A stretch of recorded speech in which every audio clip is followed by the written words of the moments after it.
Hey, Leland, welcome to the show. Thanks so much for being on. Thanks for having me. It's a full circle moment getting to be here with you. I know it's so. I do love having folks on who, knowing more of your story, which you'll share here in a bit. That started listening to the podcast, and it was influential in ultimately the career direction you took, which is so cool to be able to have those conversations. Because in the end, that's why we do what we do with the podcast and here at XYPN. So, Um, to give listeners just a bit of a sort of a rundown and overview of who you are, where you're located, sort of your firm, when you started, and then we'll dig into the career story. So yeah, can you give me a bit of an overview of your practice? Yeah, so my practice is called PeaceLink Financial Planning. It's located in Virginia Beach, Virginia, but serving clients all over, either in person or virtually. And I primarily focus, it's taken me a long time to kind of work into my target client, but I would say I primarily focus with self employed millennials, so small business owners, as well as growing families, which I would say my niche is just me. I'm self employed and a growing family. And so, um, really love kind of working in those demographics. I launched in fall 2021, so I'm just about a little over a year and a half in. And I currently serve about 45 client households. Woo, 45 in 18 months. That's pretty significant growth. That's awesome. Yeah, it's I get been it's been a lot, but I'm so grateful. I don't always ask this question, but like you're 18 months in, 45 client households. Like, how are you feeling about the business? Like, scale of 1 to 10, 10, this is the greatest thing ever. I can't imagine anything better. One being, I'd rather go back to selling annuities. Like, where do you fit on that scale, would you say? I would say I'm a 10, and I'm not just saying that. I have loved this journey amidst all the ups and downs, and because I've gotten to build it the way that I want it and the way that I'm passionate about it, I feel like it just fits who I am. It fits my skill set. I would say maybe a month or two ago, I came home from work and told my wife, Lindy, like, today was kind of a hard day. It felt like work. And she was like, that's honestly really impressive that you made it almost a year and a half before there was a day that felt like work. When in your last job, you would come home and it felt like that every day. So I would say, yeah, I'm amidst the chaos, I'm a 10 on wouldn't want to be doing anything else right now. All right, I love it. So, at what point in your career did you sort of discover financial planning and decide maybe this was a career direction you wanted to go?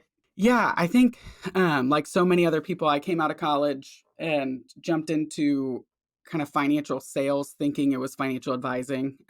So I didn't think I would even want to do money or finance math. I was good at, but I thought was so boring. And so I studied international relations, but did an internship after college, and realized kind of in that process that's not really what I wanted to do. And during that time, I met a lot of financial advisors who are older than me, and getting to see their quality of life, their ability to provide for their family and coach their kids' sports and be involved in their community, and just kind of the benefits that this career field affords. I said, well, I'll check it out. So um, I jumped in, but was very much in a annuity sales, set up as many accounts as you can role.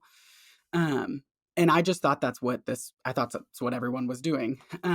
So a couple years in, I completed my CFP in, I guess I completed it in 2019. And that journey through just getting the CFP was the first time I feel like I lifted my head up out beyond my firm and just what we did, Hmm.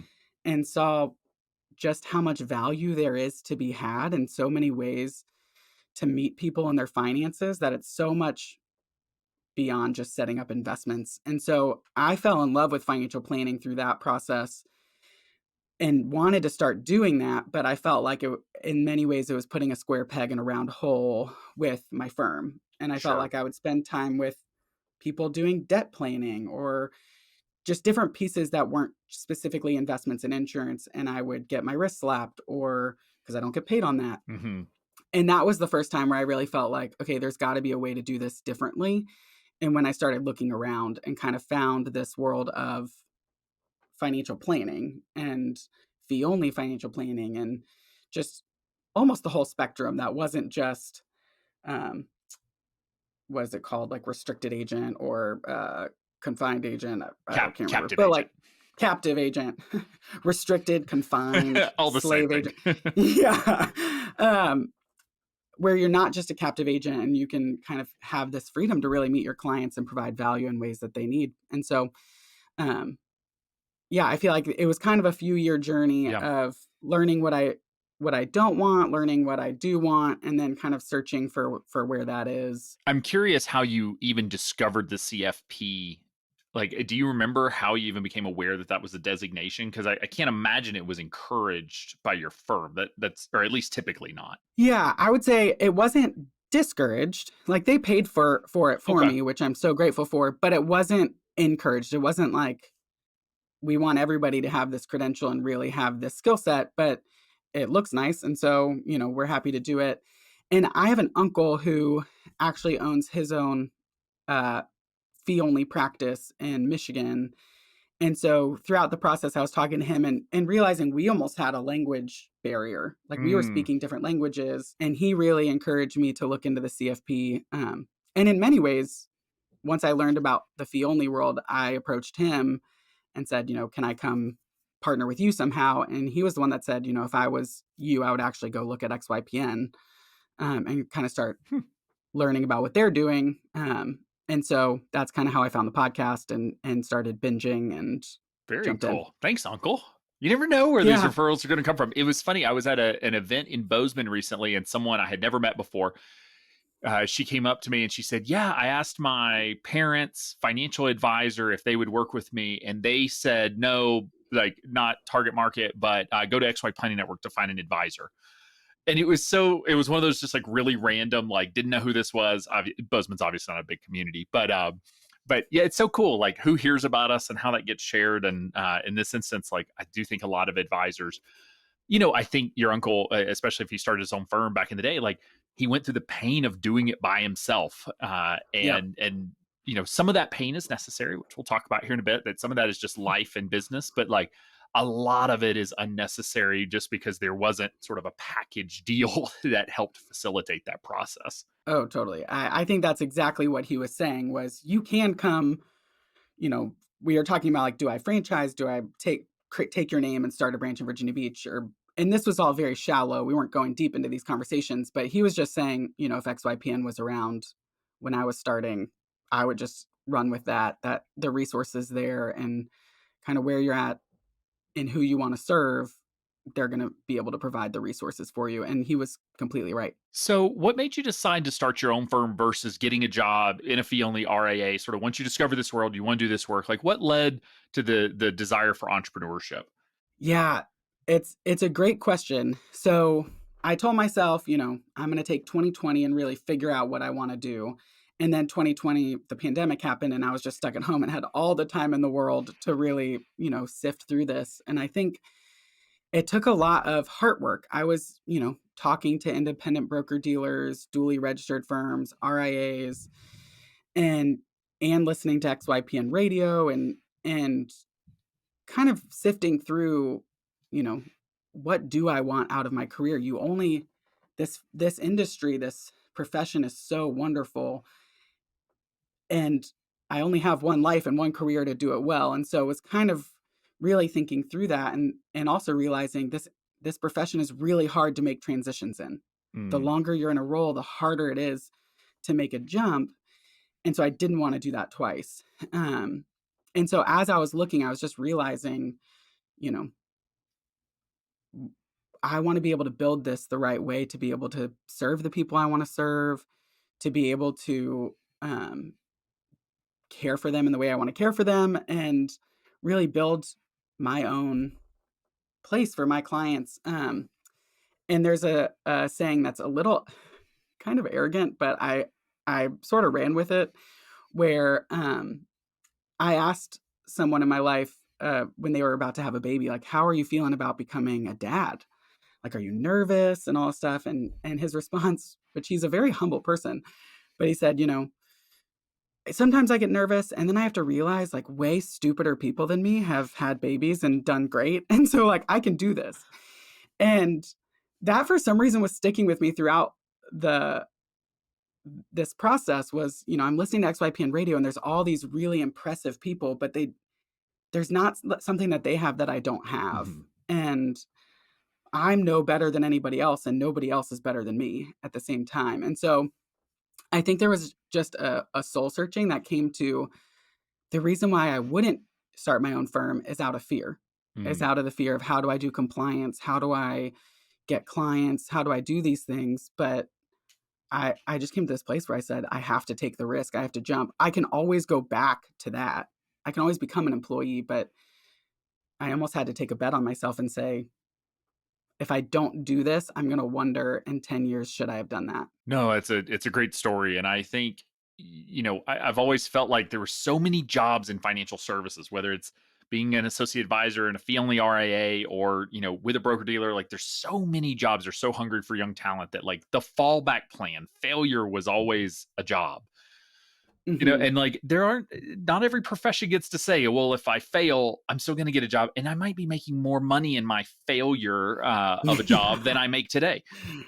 And that, so plan B doesn't look too bad. Therefore, we can kind of go Hmm. all in on plan A, and whatever that is. And I want to reiterate for listeners, plan A doesn't have to be entrepreneurship for everybody. Entrepreneurship is a decision, it's a journey, and it's not right for everyone. And so, what is maybe your plan B is someone else's plan A, and that's totally fine. Hmm. Totally. So no judgment there. But okay, so 2020, you're stuck at home. Fall. You said you launched in fall 2021, which is not. I mean, we still weren't really out of the pandemic yet. It's hard to believe that was almost 2 years ago now. Hmm. Um, but we were still in this like it'll be over in 6 months, right? Or like everyone just stay home for a month and then it will go away, and it just like never did. And so, what made you make the decision at that time?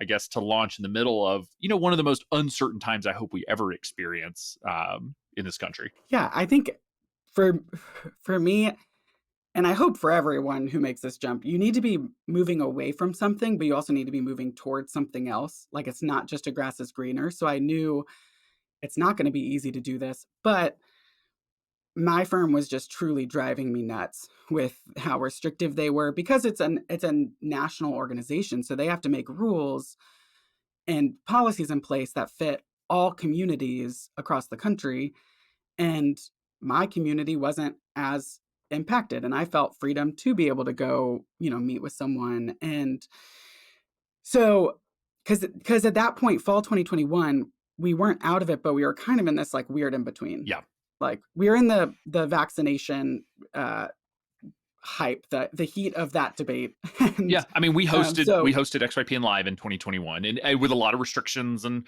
had to mhm. show negative COVID tests, that sort of thing. So we were getting together in person, but very hesitantly. Yeah.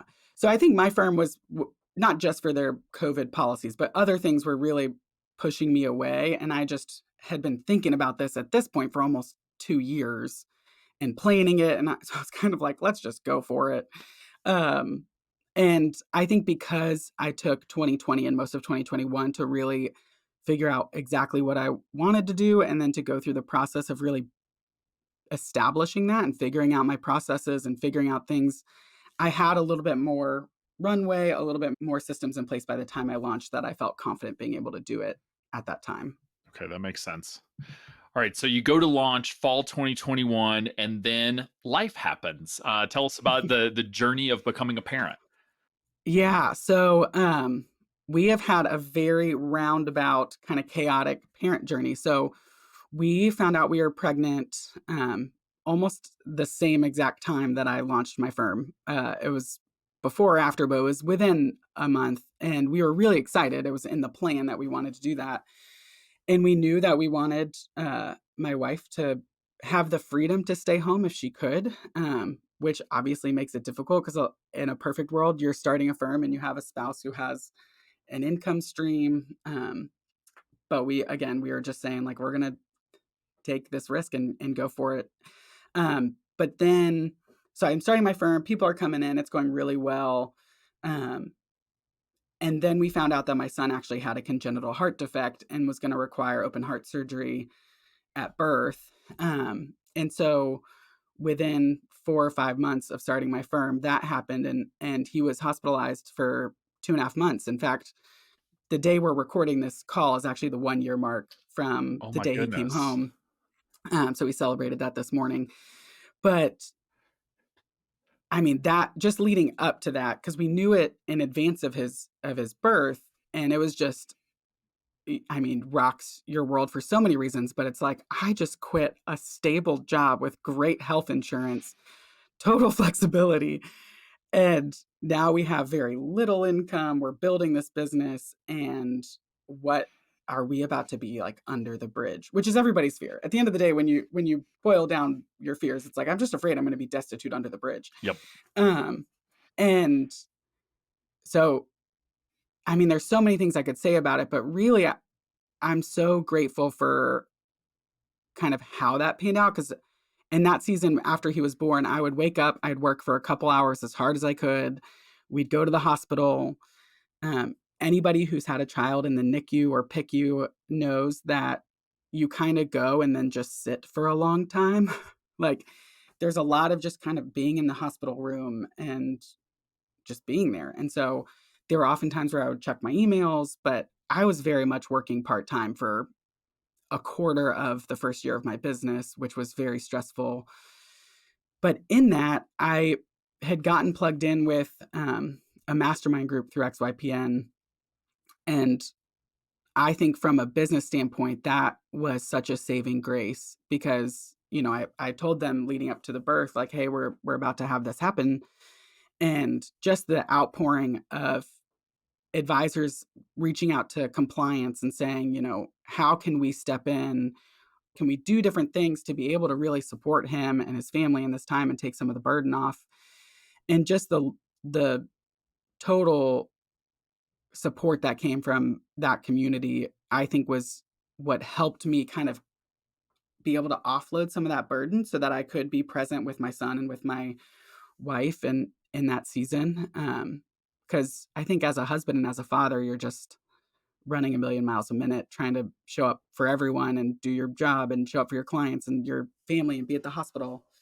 Um, so that was just really so intense and has continued to be intense since then. But obviously, I'm working full time now, which really helps take the load off. And I'm proud and happy to say that, like in that time, I still onboarded my goal of 2 or 3 clients a month, Wow. which is just beyond me that how I even had the capacity to like build out a single financial plan in that season. But I think we face things in our life and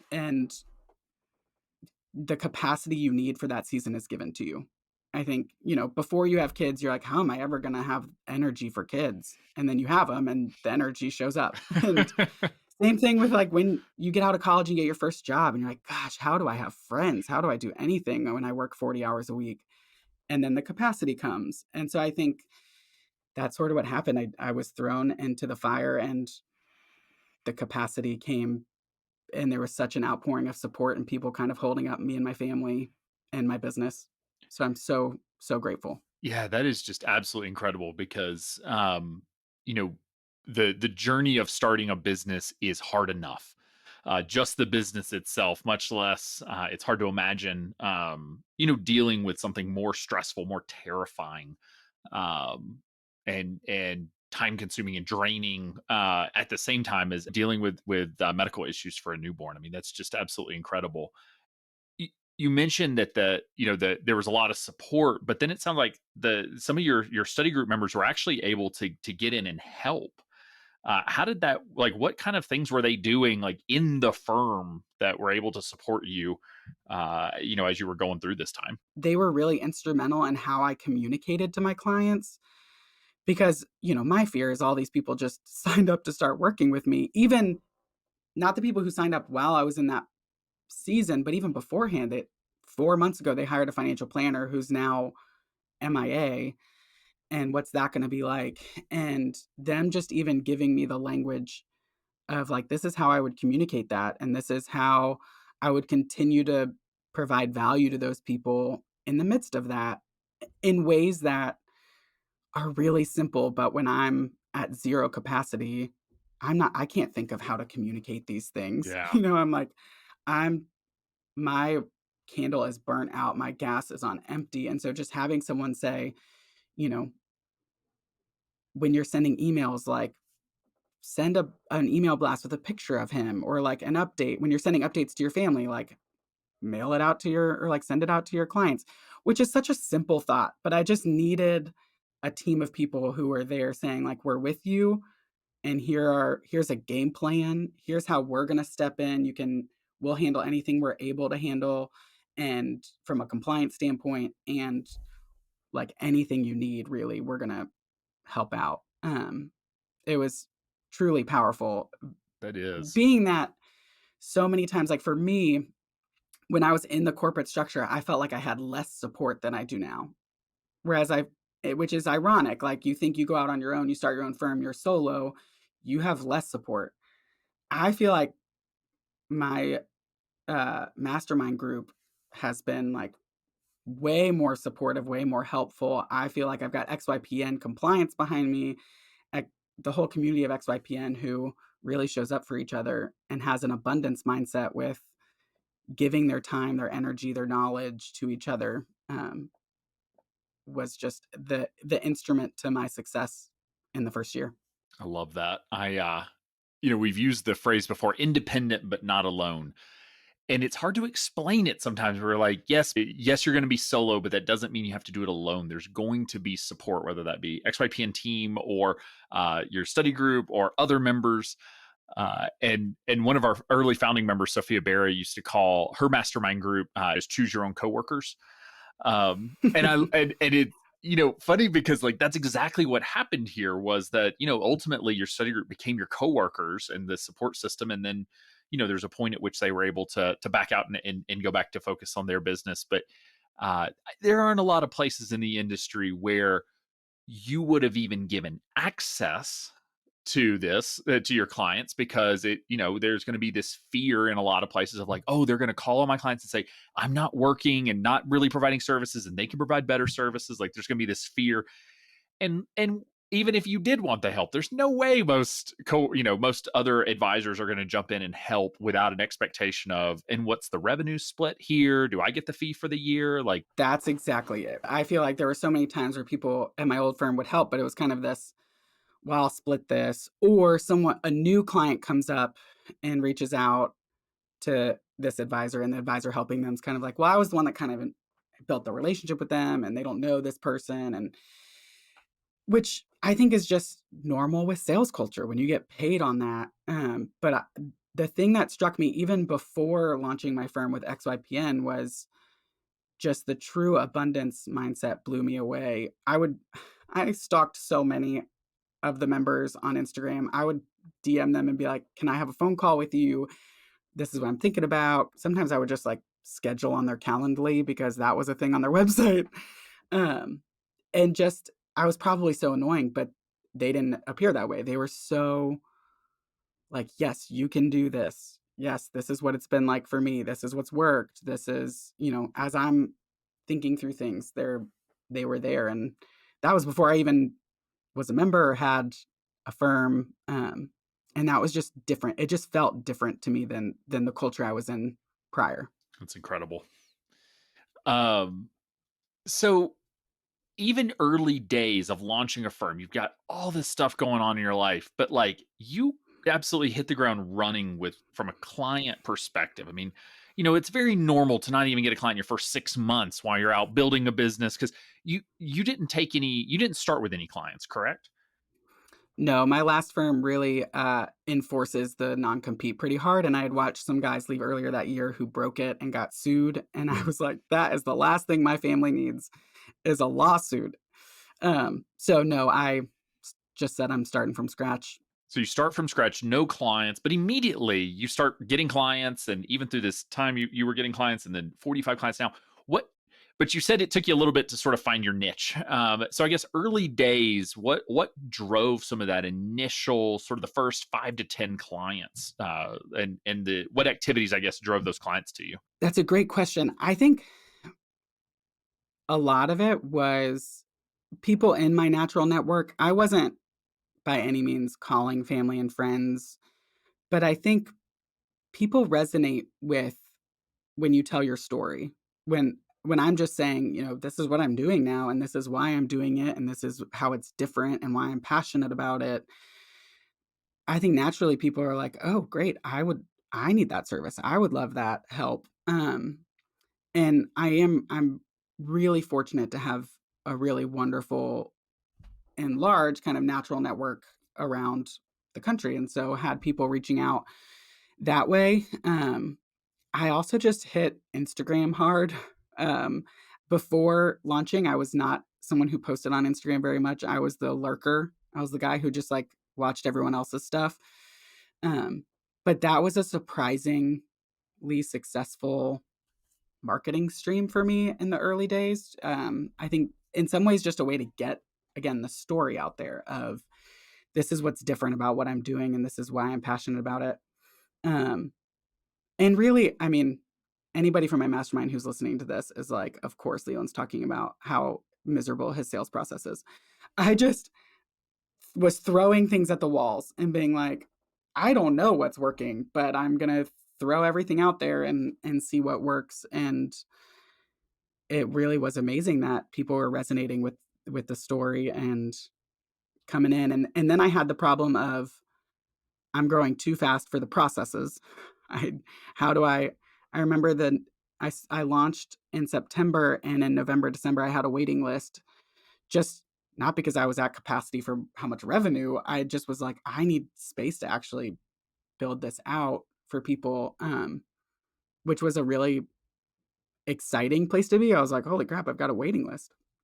Um, and I would say my growth has steadied Mhm. since then. I would say I'm pretty solid at that benchmark of 2 a month right now, which I'm really grateful for. And I'm building in systems to be able to handle the volume of people currently. But yeah, I just kept being like, this is amazing, and I'm just going to keep running with it. And then referrals started coming in, which was really helpful. And I also think so that was one aspect. I also think I'm the classic I undercharged. Mm. Um, my fee was way too low. I was trying not to take anybody who fogged a mirror. I did turn people away, but my bar was pretty low because I didn't niche was so new to me Yeah. because my last firm was take anybody. And so I was the person who was fearful of saying, I want to put on my website who I serve and I'm going to turn people away that don't fit that. Um, and so I think there was a piece of that. I've had some growing pains since then of raising fees or of graduating people, or having people leave when they've kind of been like, I feel like you've sort of moved into this self-employment space Mm. and that's not me. Yep. And that's always hard, but I think it's also really healthy. I feel like I'm getting to the place that XYPN members want to get to where you have a niche, it's working, and you're able to streamline your services because you're really working within a niche. And so, but yeah, the early days, it was kind of, I just throwing things at the wall and telling my story and it was resonating. It's really interesting because I would say of all of the social media platforms, Instagram is probably one of the least mentioned on this podcast or when I talk to advisors. It's such a visual medium, and financial planning seems to be such a written content heavy medium. So when you say you were sharing your story, I guess listeners can go find you on Instagram and maybe see some of the 18-month-old videos or whatnot. But what was it like video format, just talking about services or talking about value provided, why you started a firm? I took like a Instagram marketing course. I mean, it was like a hour long download. It was honestly from XYPN Academy on it Okay. of just like, here's how you do this and kind of mixing because Instagram, they're the platform that has something for every other. They've got their response to TikTok, their response to Facebook, their response to Vine from back in the day. So you've got reels and videos and posts and stories, and how do you do that effectively? And so um, I really have gone heavy on reels, which are just short videos, but they go out to beyond just your followers. They go out to Mm, people who themselves have shown interest in personal finance or self-employment or things like that. And I try and sprinkle in a mixture of weird, funny videos to, hey, I'm going to explain the Silicon Valley bank collapse in 90 seconds and um, trying to intermix providing real value and content with just like hooks, Hmm. A funny little bit of random production things. value. Yeah.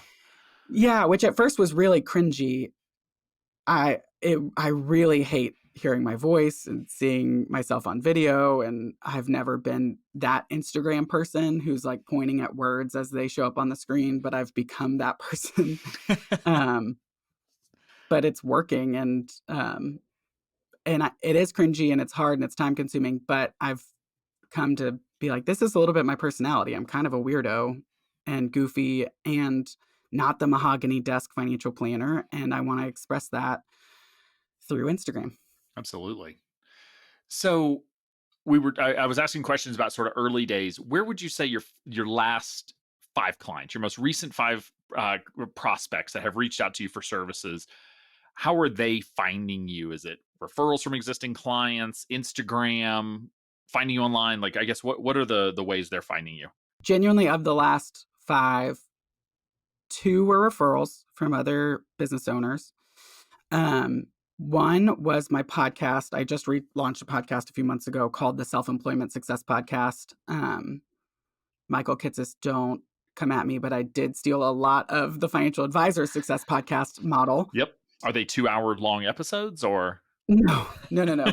They're down to like similar to this, 30 to 45 minutes, but I kind of like ask very similar questions. If you listen to the intro, you'll be like, I think he just stole that exact intro from Michael Kitces. Hopefully I'm not getting Imitation myself in is the trouble. ultimate level, the ultimate expression of flattery, right? So he won't be Yeah, listen, offended. I'm not trying to recreate the wheel. So there was referrals, there was the podcast, and then a couple were from, you know, find an advisor Okay. things like NAPFA and XYPN's find an advisor. Okay. So talk to me about the development of the niche. And this is very common. I mean, I know we have a lot of folks who come on and talk about their niche, and it's like they were born to have this niche and they knew it their whole lives. And that is not the journey for most advisors. So you start a firm, obviously the having a niche is terrifying. It's turning clients away is terrifying. You need to make money. How did you develop this niche of working with self-employed individuals and also, sort of growing families and intermingling those two? Like, where did that come from?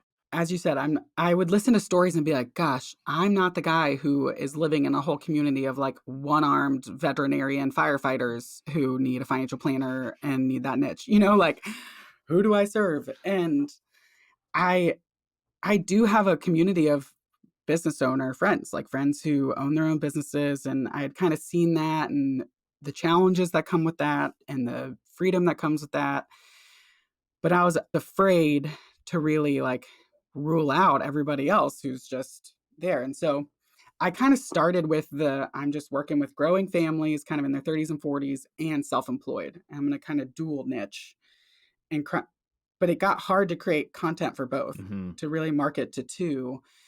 And I would say there's still kind of a piece of that in my business, but as time went on, I began to really find confidence working with business owners, realizing like I'm providing a lot of value here. I know what I'm talking about.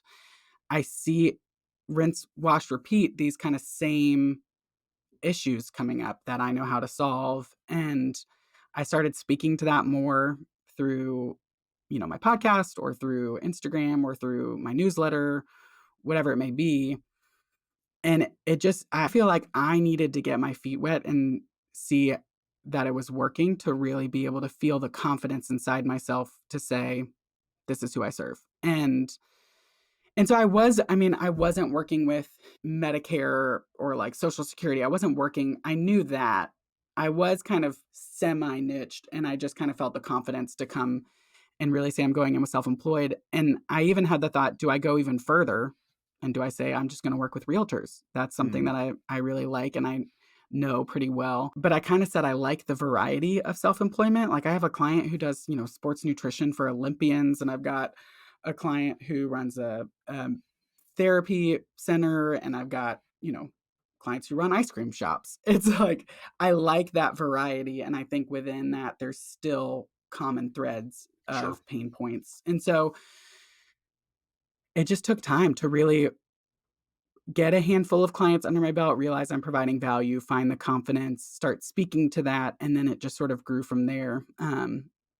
And in that time, I'm sort of grateful that I did have enough clients come in to really pay the bills. And now I'm kind of working through the pain point of graduating or raising fees, and which is not a fun place to be, but I almost needed that time to go all in. Yeah, no, that makes sense. Where did your fees, let's say comprehensive financial planning, where did they start and where are they today? Sort of how have the fees grown over time? This is another to anybody in my mastermind group, you're probably laughing of like, of course, he's gonna talk about his fees now too. I feel like fees and marketing were my like, what the bump am I doing out here? Mm, Because I came from a place who, you know, set the fees for us. So I started with the 0.5% of net worth, 1% of plus 1% of adjusted gross income, flat annual fee, billed monthly.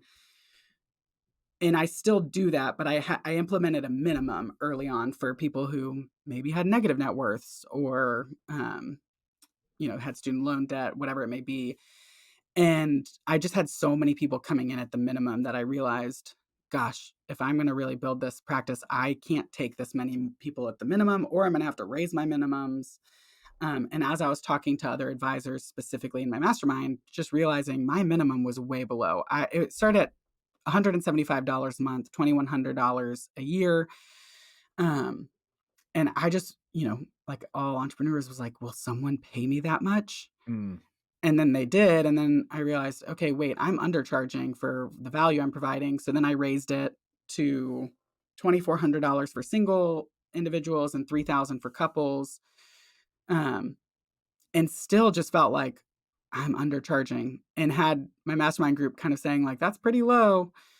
Um, and I still wrestle with it. But at XYPN Live last year, one of the guys said, if you don't raise your fee by the end of the year, I'm going to make you mail everybody in the mastermind group a check for what your fee should be. Like radical accountability. Um, and even though like how would he ever enforce that? I was like, you're right. I need to do this. So I raised my minimums now $4,000, which I think in my target market makes a lot of sense, mhm. and it's kind of in that threshold of people are slowing down. People are not accepting it because of the fee, but I'm getting the people on that I really want to work with. Yeah. Um, and I really love the net worth and income piece. I struggle with AUM is obviously easier. It just sort of raises itself over time, all the joys of AUM. But at my last firm, I just kept getting my wrist slapped for doing things that were outside of assets under management. And everything was tied to that. And so I feel a little scarred or jaded.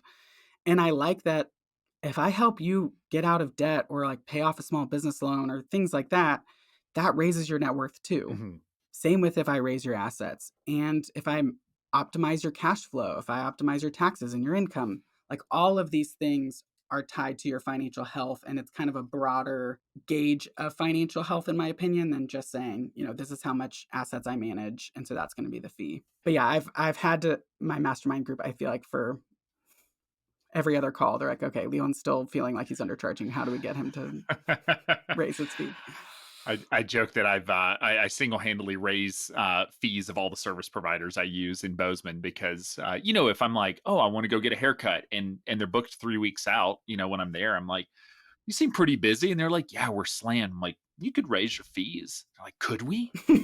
You could. And I went to get a haircut recently, and barber was like, hey, thanks for the advice. It's $15 more, and I was like, great, thanks for that. I was able Yeah, to you're get like, in 7 days. but I want to pay can I get grandfathered into the Yeah, old I'm fee? the Because I one that encourage it. yeah, I'm the one that got you raise your fees. I am curious because with the net worth income, it's harder to gather the net worth data. Obviously, income data comes once a year from the tax return, but like net worth data is a little more challenging. What's the plan with how often you reassess that number and that fee for clients? Is that annual? Is it I guess what's your frequency plan for making changes? I think part of this I learned from you and having conversations at XYPN Live. But I decided to modify it every other year, Mhm. mostly because in so many ways, net worth changes in small increments. So if I'm doing a 0.5%, you know, and their net worth grows by $20,000, that's not a really huge fee increase at that point. So when I I bring think that's people a on, $10 obviously, fee increase. Is that right? Is that yeah, basis points are exactly. It's hard for not, me. yeah, it's not a huge swing as far as revenue goes, but having the fee increase conversation is hard. And so I felt like over a 2-year window, we can really see the value I've provided. We can see some change. And at that point, obviously, ingrained so far that I have all of their information. We're tracking it. We're using, aggregator tools to get most up-to-date information on held away assets. And so I can really get a good gauge of what your net worth is, what it was, where your income is versus where it was, and modify accordingly. I did the math. It's $100. Sorry. For I know people are yelling into their headphones. So yeah, I guess every $10,000 of net worth, that's an extra $50, or that would be an additional $50 in fees, which makes sense. Again, I don't think there's a right answer here. I think it really is just like getting the data that has been historically so challenging. And I mean, I guess how are you handling like with self-employed small like the business value? So they own an ice cream shop, they make 100 grand, the business is worth 300 grand. Like, do you double count that, or is that counted in both sections? Are you eliminating some stuff? Yeah, I've had to get real weird on my ADV on like how that specific piece of like where do you bring that in? I've kind of said it in some ways it depends on the engagement. Like Mhm. if I'm working with a self-employed professional mostly on their personal stuff. So they're paying self-employment tax. How do they pay themselves from the business? What do we do with that money? How do we build your retirement plan and benefits package? And I'm not doing work in the business. I'm not like this is how we hire people. This is how we like, structure everything. Um in that situation, then I would take the income from the business, not the net worth of the Okay. business. Like, I'm not helping them with, selling the business or getting like an appraised value of it. And so I just take the income side of that, like how they're personally benefiting from the business. But I do have clients who, hey, the main objective is I'm working with you and your business partner, and we're really figuring out how to structure your operating agreement or, set up the LLC, and should you be an S corp or, whatever it may be, like actually working in the business, then I will count the net worth piece of that Okay. into it. Okay. So it's an individual client basis, but you have a framework to work from in terms of what's going to make the most sense. Yeah, it depends on on kind of what they're hiring me for and what the engagement would look like, whether or not I take the income or the net worth. Okay. So, I mean, you're 18 months in, you've been growing, you've hired an assistant, it sounds like, and are really starting to build out the processes of the firm. What's next? You've launched a podcast. Like, have you made some decisions around where you want the business to go? Do you want it to continue to grow? Do you want to cap it at some point? Like, what's the vision for sort of the future and what's next for you? Yeah, I'm really excited about having a boutique practice. I'm excited about having, maybe another advisor on here at some point in the future, but having, some support staff, maybe a paraplanner, and being able to serve more people, but keeping it as a small team. And so I was struck at XYPN Live with the benchmark study that, the boutiques are actually the ones getting paid the less or the least. And it helped because I was thinking about, like, do I hire another advisor? Mhm. And I've decided instead I'm gonna hire support staff, and I'm gonna, keep me as the only advisor as long as I can, and really kind of look at this from a revenue perspective. And I'm okay being like, I have less freedom than a solo. I get paid less than an enterprise because it's just kind of the type of work. Like, I get excited about coming into an office and having a team and being able to invest in those people as well. And yeah, I just get really excited about that. So this fall, I'm bringing on an intern who's going to kind of operate as a paraplanner. He's graduating from college with his CFP coursework, Mhm. and he's doing a 9-month internship in town that connects them to business owners to get them jobs. Oh, very cool. And so I'm excited about that and kind of being able to continue to build out. Okay, I've got an operations guy, I've got my assistant. How can we continue to really charge forward? Yeah, and for anyone who's like, "What in the world did he just say about boutique firms make less money? It makes no sense." You can go back and listen to the episode that Michael and I recorded around our annual benchmarking study. And so that's episode 347. So xyplanningnetwork.com/347. And you can hear Michael and I nerd out around that data, what it means. Because it doesn't mean it's bad. It's a different growth path and different decisions. And it makes sense. Like in the end, advisors are the most expensive team members you can hire, and if you're hiring them first versus hiring a support team, a back office team, it's obviously going to change the economics for you. And so often, I think a lot of those decisions get made out of almost desperation. Sometimes you're like, I'm just so Hmm. busy, I have to hire another advisor, versus having, I guess, a little bit more foresight, a little bit more intentionality around like, do I really want other advisors? Maybe eventually, are there other things I can do? But it does take longer to build systems and processes and hire paraplanners than I think people presume it will be with an advisor. I don't think it's quite as easy as it sounds, um, but that makes sense. So you have an intern coming in. Again, you've got the podcast. Anything else on the horizon? Anything else you're working on that might be of interest to listeners?